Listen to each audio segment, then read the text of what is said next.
la narración completa de los 40 versículos de San Juan. Era un pobre hombre aquel ciego, bajo todos los conceptos. Bastaba ya su limitación a nativitate, no sabía lo que era ver. Después, socialmente, ya hemos visto de qué consideración era merecedor.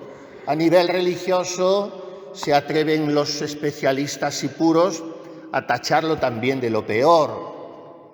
De manera que era un hombre que no tenía cabida en ningún lugar, pero la tuvo en el corazón de Jesús.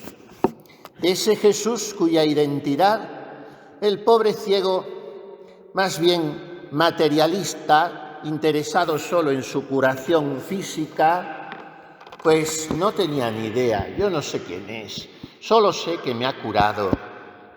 Pero qué abandono y qué actitud de inocencia infantil casi, cuando Jesús se le autorrevela.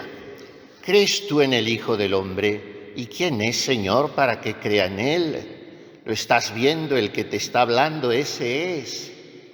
Creo, Señor. E inmediatamente hizo lo que hacen todos los beneficiados por Jesús en el Evangelio y lo que han dejado de hacer tantos católicos hoy. Se postró ante Jesús, se echó de rodillas, le adoró. El ciego nos enseña esto. La fe, que trae como consecuencia el espíritu de adoración, o sea, el reconocimiento de la primacía de Dios. Dedicó a este Evangelio nuestro querido, inolvidable Benedicto XVI 2 ángelus, breves catequesis que ofrecía al pueblo allí en la plaza de San Pedro los domingos a mediodía, antes de la plegaria a Nuestra Señora. Fueron los ángelus de comienzos de marzo y comienzos de abril, respectivamente, según caía la Cuaresma, de los años 2008 y 2011. En el primero apunta este dato, que los discípulos, según la mentalidad de aquel tiempo, daban por descontado que la ceguera de aquel pobre hombre era consecuencia de un pecado suyo o de sus padres. Pero Jesús rechaza este prejuicio. Ni pecó éste ni sus padres, es para que se manifiesten en él las obras de Dios. Y añade el Papa, qué consuelo nos proporcionan estas palabras. Nos hacen escuchar la voz viva de Dios, que es amor providencial y sabio. Ante el hombre marcado por su limitación y por el sufrimiento, Jesús no piensa en posibles culpas, sino en la voluntad de Dios que ha creado al hombre para la vida. E inmediatamente pasa a la acción, una acción extraña, llamativa, que tiene su sentido también, como todo en la Sagrada Escritura. Con un poco de tierra y de saliva, Jesús hace barro y lo unta en los ojos del ciego. Y explica Benedicto XVI, gran exegeta de la Sagrada Escritura. Este gesto alude a la creación del hombre, que en la Biblia se narra con el símbolo de la tierra modelada y animada por el soplo de Dios. De hecho, Adán significa suelo y el cuerpo humano está efectivamente compuesto por elementos de la tierra. ¿Qué es lo que está haciendo Jesús? Al curar al ciego de nacimiento, está realizando una nueva creación. Esa curación, sin embargo, suscita una discusión encendida, porque resulta que además Jesús la ha realizado en sábado, violando, según los fariseos, el precepto festivo. Y así, al final del relato, encontramos, no es un final feliz en este caso, como en casi ningún caso del Evangelio más que en la resurrección, encontramos que Jesús y el ciego son expulsados por los fariseos.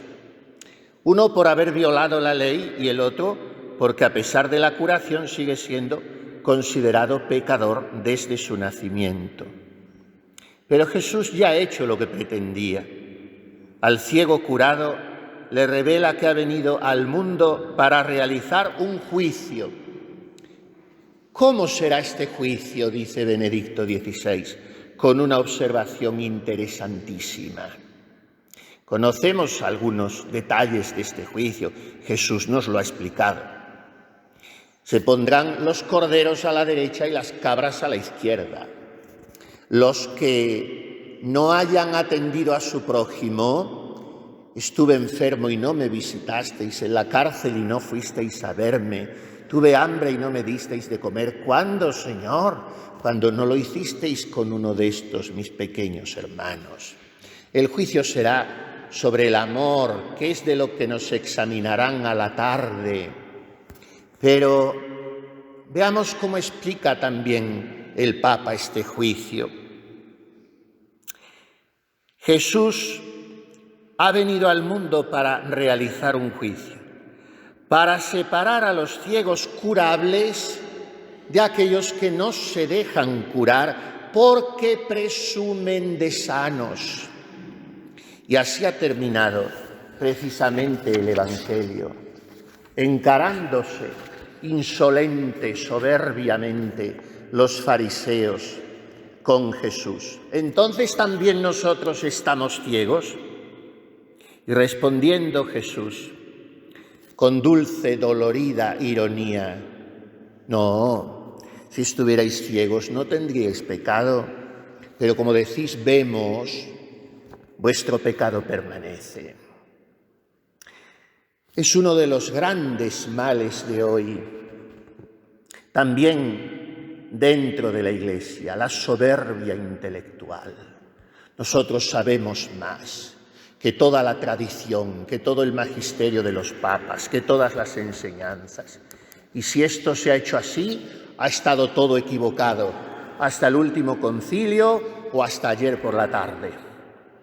Y si el Papa defiende unas normas morales que no se las ha inventado él ni sus predecesores, sino que vienen del Evangelio, nosotros, obispos alemanes, pedimos que hay que abolir el celibato de los sacerdotes, que hay que bendecir las uniones homosexuales y en ese plan toda serie de barbaridades.